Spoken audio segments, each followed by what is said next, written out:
Well, it's the most wonderful time of the year, and here in the Board of County Commissioners, we have already decked the halls, decorating around the administrative building here in Bartow. Here in the studio, though, we have Rosa Lalonde, Polk County Fire Rescue's Public Education Officer. Thanks for joining us today. Thank you very much. Is it your favorite holiday? Yes, definitely my favorite holiday. It is my favorite holiday. With 3 kids at home and another one on the way, I love Christmas. And in fact, I think I've been singing Christmas carols since July or August. Oh, definitely. I love Christmas, but there's obviously decorations that we're putting out. We want to make sure that our viewers are taking the proper steps to stay safe. Well, there's so much to do and so many exciting things to do, and we're trying to decorate the house. We're trying to decorate the outside of the house, but we got to put safety first. We still need to think about the things we need to think about 365 days a year, being our smoke alarms, make sure they work, test them, obviously teach our families safety drills. We're doing them in school. We need to do them at home. So we need to do that 365 days a year. But for the special times when we get to decorate the house and rearrange some things and make it pretty, there's a lot of things we need to think about. I like to put lights on the house. We need to make sure we have a sturdy ladder. We need to make sure that we have someone helping us. If families aren't able to do it, but they want to, they need to think about maybe getting a professional to do it, because we unfortunately see a lot of falls, and that's not something that's going to make for a very happy holiday for some families. Right. So we need to make sure with our outside, of course with any electric, we need to be very careful, make sure we follow the rules, follow the instructions of how many to hook together. We need to inspect them. We need to make sure there's no cracks, no wears in the frayed wires. Very important with that. Unfortunately, we'll see people that light up their house and then leave, go away for the evening. If you're home, lights can be on. If you leave, then they need to be turned off for your safety. They're so pretty. I want to show them off even though I'm not home. But we need to be careful with that, because unfortunately that can lead to trouble. When we come inside the house, when we start picking a tree, of course there's a lot of choices between artificial or real, but whatever we pick, we need to take care of. It's a real tree, make sure we keep it wet. We need to put it in a sturdy base and maybe think about securing it to a wall, especially if there's kids or pets. We don't want that tree to fall and someone get hurt or just have a huge mess to clean up when we've already got a lot of things to do. Everybody decorates their tree kind of different, whether they have a traditional tree or a themed tree or whatever, but a lot of times there's some special ornaments on that tree, and we need to think about, especially if there's kids and pets, maybe put some of those sentimental ones or breakable ones up high, kind of out of the reach of the kids and the animals, because you don't want them to get hurt or to lose that sentimental piece that you have from your mom. We try to avoid using any decorations that look like candy, because it's confusing and tempting to little ones, and we don't want to see anyone choke or get hurt on those. So we need to think about what looks like candy to them. Another thing is these really pretty, but the bubbling lights, we need to think about putting them up high, because if they break, there's a chemical in there that could be hazardous to small children and pets. So those need to be up higher, not down low at their site. Candles, we try to encourage everyone to use battery-operated candles, not real candles. And obviously for the fire reasons, safety, fire yes, safety. definitely. And people will forget that they're on, and they'll leave that part of the house or leave the house completely. So the battery-operated ones, a little bit more expensive, obviously, but well worth it for the safety that you get. So it's an insurance plan right there in its own. We don't want to use them on the tree at all, of course. Right. So let's take a step back outside of the house, because there's other decorations that we can use if we want to keep our lights on at night, but there's other decorations that we can use as well. You know, the snowman. Let's say that snowman is the one that blows up. I mean, is that okay to leave on, or should we turn that back off? It's still suggested not to leave anything plugged in that you're not able to visually inspect. So if you're asleep or not there, you're not there to watch it. Gotcha. And I've seen those little clips that we use to put the lights on the yeah. What do you got? Do you suggest those or something else? Rather use the clips than any type of staple or nail. Okay. You staple or nail them into your shingles, you also go through the wire and can cause a short. So yeah, good point. We definitely don't want to use nails or any kind of staples up there. Okay. And stockings, I mean, I know that traditionally you always see the stockings hanging where? Over the fireplace. Right.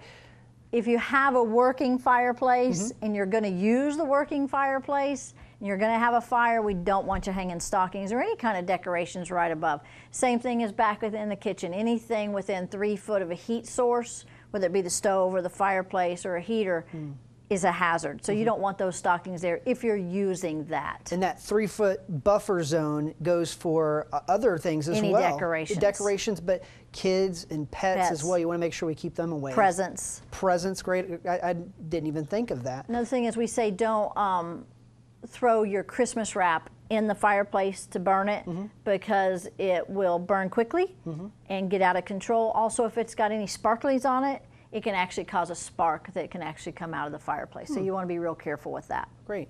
And we have, obviously this time of year, there's candy and other types of great things. What do you suggest? You said don't decorate with candy, but our snacks and stuff that we keep laying around the house. Well, again, if you have small children or are inviting small children over, we need to think about those snacks. A lot of times people leave nuts out or hard candies.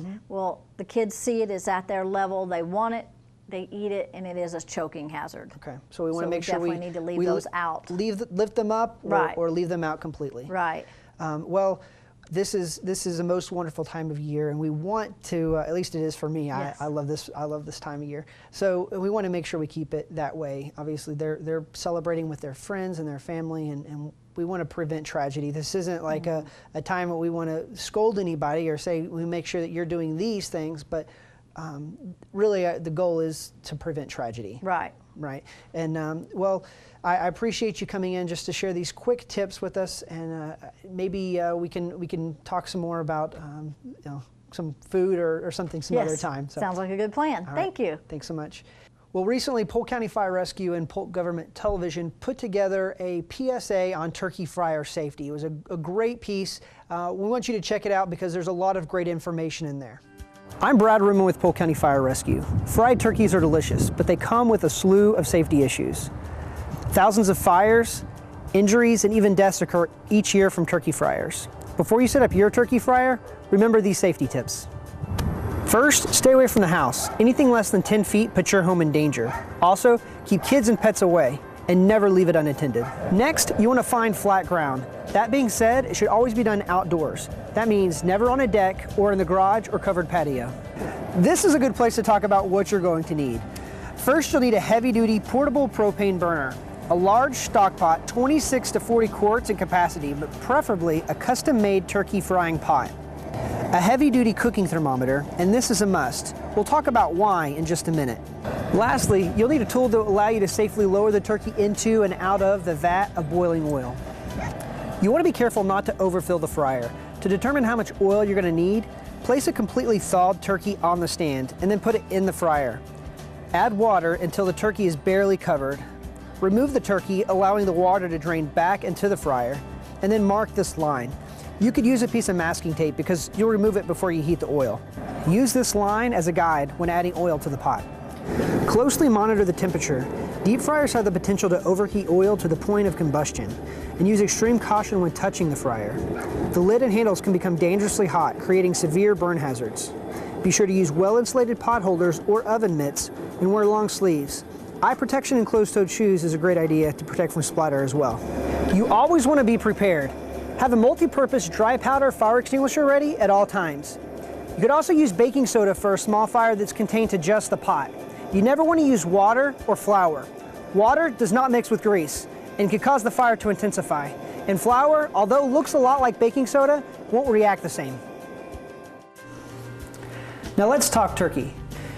After taking off the wrapper, removing and discarding the neck and giblets, pat the turkey dry with paper towels. Add oil to the fill line, as previously measured from the water, and preheat the oil to 375 degrees. While the oil is heating, prepare the turkey with any seasonings, marinades, or injected flavors that you desire. Once the oil is hot, turn the burner off and slowly lower the turkey into the hot oil. Slowly lowering the turkey helps prevent the oil from bubbling over.